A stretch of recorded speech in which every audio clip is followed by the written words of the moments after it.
seolah-olah ketuhanan yang Maha Esa itu adalah agama. Memang agama bisa diturunkan dari situ, tapi tidak bisa kita mereduksi ketuhanan yang Maha Esa itu sebagai agama. Dengan semua keyakinan dia akan kebenaran agamanya, agama tidak bisa menjadi sebuah sistem. Karena orang bertuhan itu tidak mesti beragama.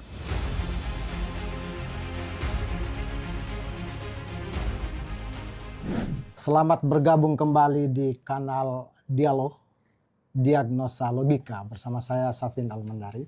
Kita menghadirkan narasumber kita, Bang Mullah. Selamat malam Bang Mullah. Selamat malam. Kita coba melihat filosofi agama dan hubungannya dengan negara.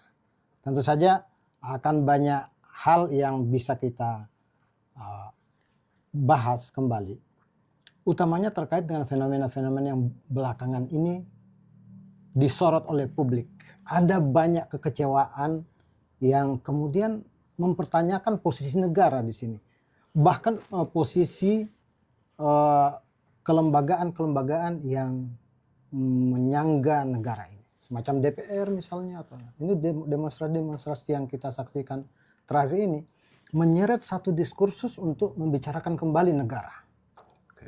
Nah, saya rasa Bang Mullah bisa memberikan perspektif terlebih dahulu tentang negara, definisinya. Mungkin ada padanan-padanan kata yang berdekatan dengan kata negara itu sendiri yang kemudian bisa jadi rancu nih di dalam masyarakat kita. Silakan Bang Mullah.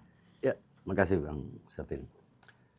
Jadi menurut saya kita kadang terjebak oleh sebuah kata, lalu kita mencari makna yang sudah dibangun oleh orang, oleh kamus, oleh opini yang sudah berkembang. Sehingga bukan maknanya yang kita kejar, tapi kata. Sementara kata kadang dibentuk oleh orang-orang yang punya perspektif sendiri, punya pandangan sendiri, punya kepentingan sendiri. Mari kita lihat, kita kadang-kadang tidak konsisten menggunakan kata negara, negeri, tanah air, pemerintahan, pemerintah. Ini bagaimana sih kita kadang-kadang menggunakan tanpa kedisiplinan yang jelas. Nah, kalau saya berusaha untuk melihat negara itu bukan sebuah entitas natural. Dia secara real tidak eksis. Negara adalah sebuah konsep yang dikonstruksi berdasarkan kontrak sosial, berdasarkan konsensus, konvensi, dan lain sebagainya. Maka kita sebetulnya tidak akan bisa menemukan negara sebagaimana kita menemukan gelas, meja. Itu artinya negara adalah sebuah konsep.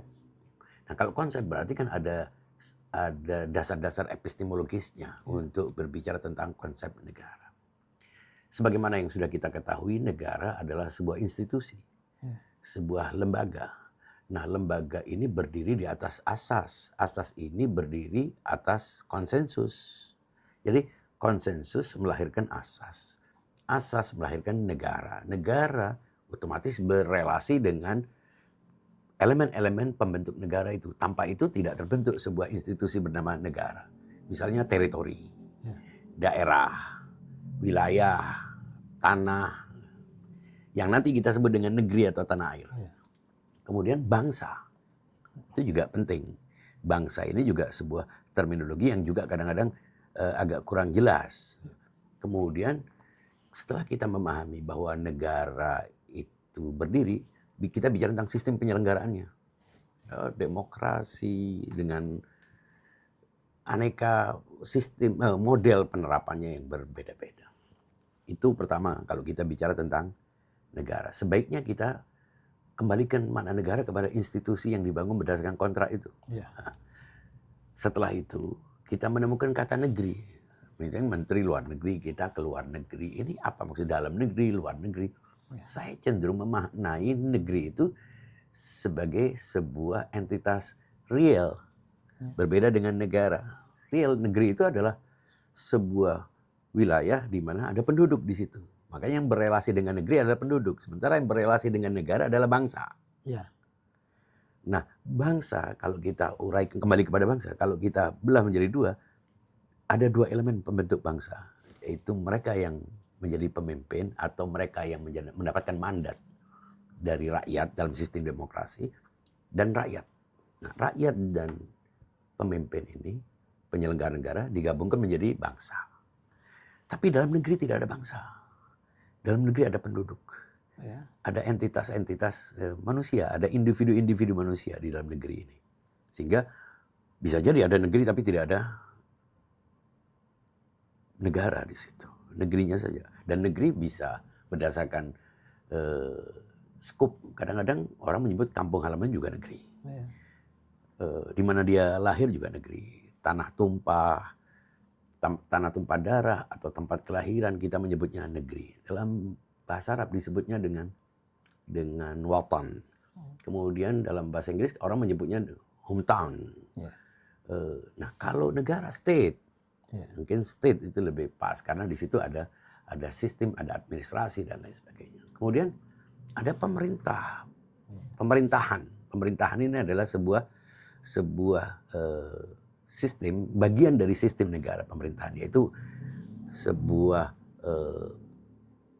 lembaga penyelenggara negara, kita nyebutnya pemerintahan. Nanti yang mengelola disebut dengan pemerintah. Nah, pemerintah ini berhadapan dengan lembaga-lembaga lainnya. Kalau pemerintah biasanya identik dengan eksekutif.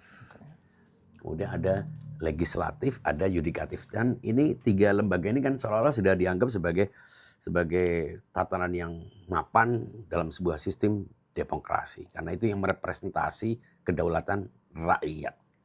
Nah, dalam konteks ini negara seringkali dikaitkan dengan agama persoalannya. Nah, kalau kita bicara tentang agama itu masih diperselisihkan.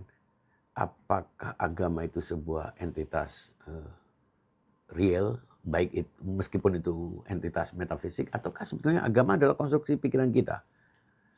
Kita kalau melihat secara epistemologis, agama adalah kumpulan dari pandangan-pandangan, penafsiran, interpretasi, persepsi orang tentang sesuatu yang dianggap sebagai ajaran.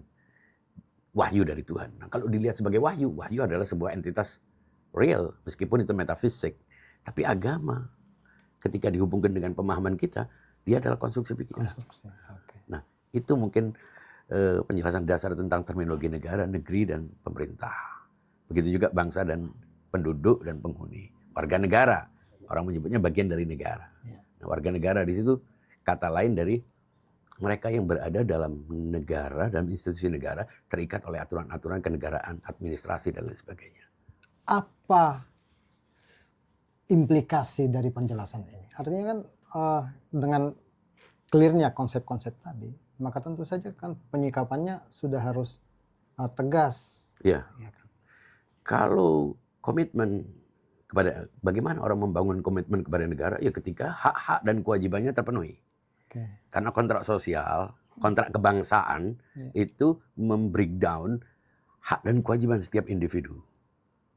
Ketika salah satu pihak dia tidak merasa mendapatkan keuntungan dari dia menjadi bagian dari hak-haknya tidak lindungi, kemudian hak konstitusionalnya juga tidak terpenuhi, bahkan ia tidak dianggap sebagai bagian dari bangsa oleh kelompok lain, otomatis komitmen kebangsanya berkurang. Dia tidak merasa terlindungi karena ini kan kontrak.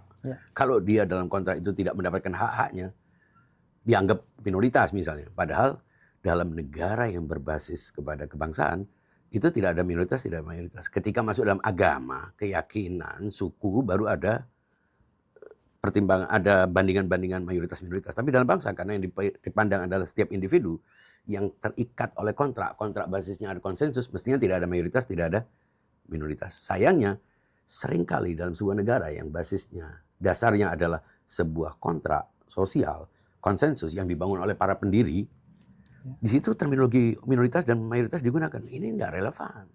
Tidak relevan. Mengapa?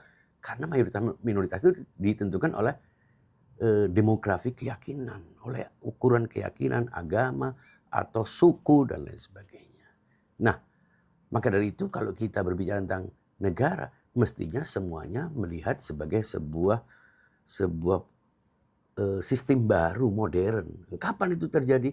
Ketika kita menyatakan diri sebagai sebuah bangsa. Jadi kebangsaan itu dinyatakan, bukan otomatis terjadi menjadi sebuah bangsa. Dengan proklamasi kemerdekaan, menyatakan diri sebagai sebuah bangsa, asasnya semua yang berada dalam teritori tertentu itu dianggap sebagai sebuah bangsa. Itu relevannya kalau kita bicara tentang bangsa. Sehingga kalau kita sudah yakin negara dibangun karena asas ini buah dari kontrak sosial itu buah dari sebuah konsensus itu fakta, sejarah yang tidak bisa dipungkiri, mestinya setiap orang sadar bahwa dia tidak bisa masukkan elemen-elemen lain yang mereduksi agama, Ya. yang mereduksi Mereduksi negara. Ya, betul. Gitu. Ya. Apalagi kalau kita lihat bahwa Indonesia ini lebih unik dibanding dengan bangsa-bangsa negara yang berdiri di tengah bangsa-bangsa yang lain. Menurut saya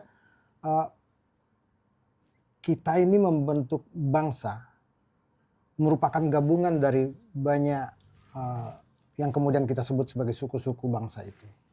Itu lebih rumit dibanding dengan misalnya negara India yang memang sudah terbentuk, bangsa Indianya jauh duluan ada kebudayaannya yang satu dan seterusnya, kemudian mendirikan negara India misalnya.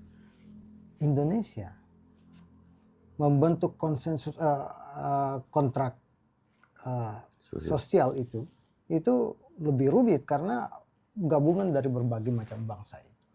Demikian pula dengan di dalamnya ikut agama, suku, kebudayaan dan sebagainya. Tentu ini akan berimplikasi lebih jauh lagi.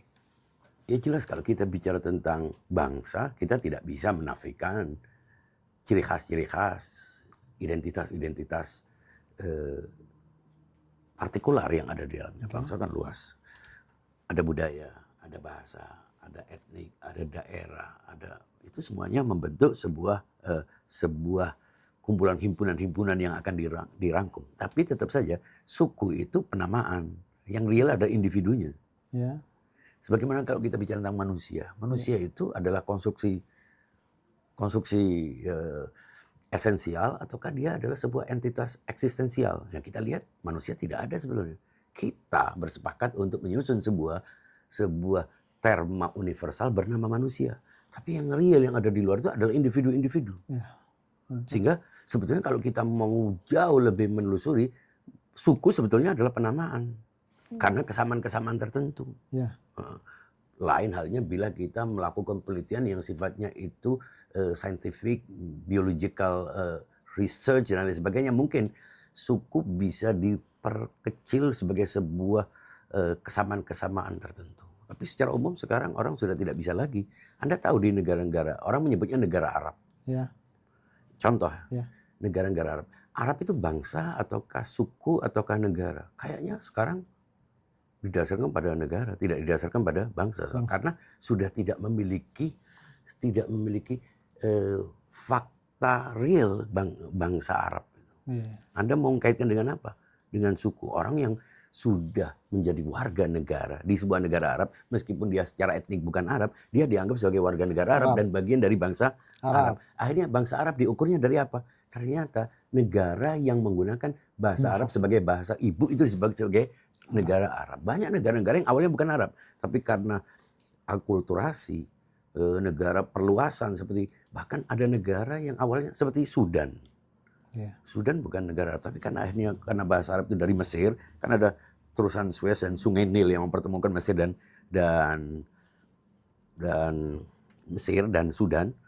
Secara etnik bukan Arab sebetulnya, tapi berbahasa Arab, akhirnya menjadi bagian dari negara Arab. Atau mungkin ada campuran. Artinya kita mengkonstruksi bangsa Indonesia yang paling jelas pengikatnya adalah bahasa. Salah satu keajaiban Indonesia. Iya, betul. Bahasa Indonesia yang baru diambil dari bahasa Melayu, tapi digunakan oleh semua orang Indonesia. Iya. Itulah pengikat yang paling kuat. Betul. Nah, tentu saja kita ingin melihat bahwa kemajuan bangsa di masa yang akan datang adalah satu kepatuhan terhadap sistem yang disepakati mulai dari konsensus paling awal sampai semua kontrak-kontrak sosial yang dibentuk di negara itu, di negara Indonesia maksud saya. Karena tanpa mengetahui itu, saya rasa kita akan kemudian berada di dalam belantara yang nanti masing-masing individu menafsirkan sendiri-sendiri keberadaannya di negara ini.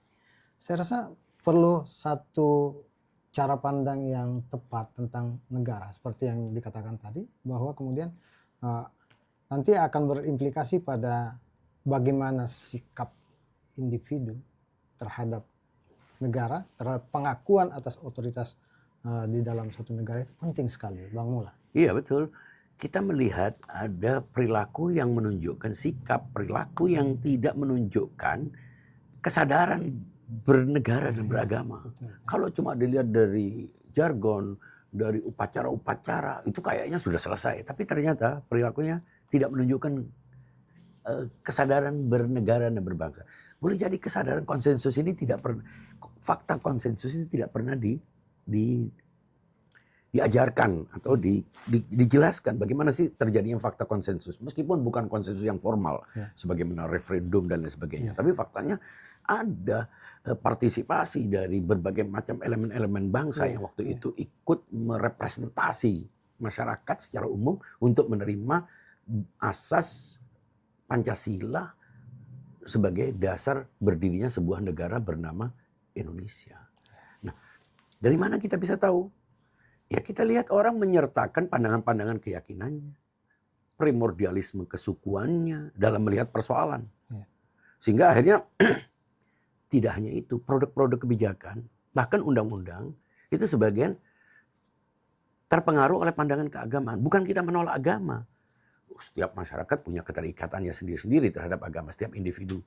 Tapi bahwa kita ini berdiri dalam sebuah negara, negara ini dibangun di atas asas-asas yang diterima oleh semua individu yang berbeda agama, direpresentasi oleh para pendiri bangsa ketika dalam melakukan rapat untuk menentukan Pancasila sebagai asas. Itu semestinya kita sudah sepakat untuk tidak memasukkan keyakinan kesukuan kita, pandangan-pandangan primordial kita, tradisi kita, sehingga tidak bisa orang lagi menganggap ini suku, ini budaya Jawa, ini budaya Sunda, ini budaya Makassar, ini budaya.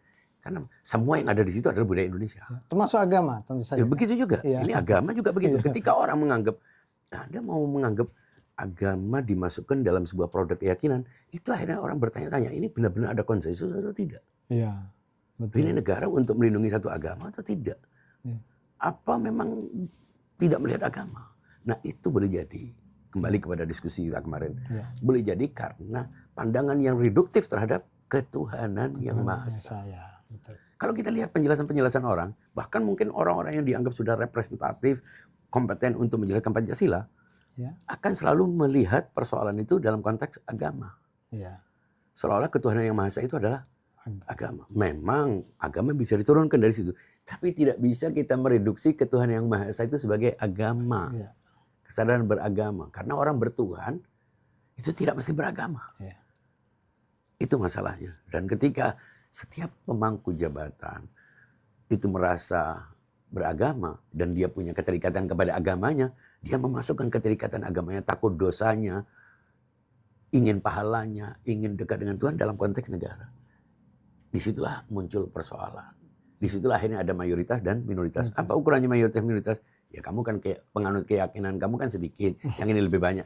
Padahal agama tidak melihat persoalan, negara tidak mempersoalkan orang beragama apa, agama kamu terserah. Yang penting kamu mengikuti asas ini, menerima asas ini, berlaku sesuai dengan aturan-aturan dan undang-undang yang sudah ditetapkan.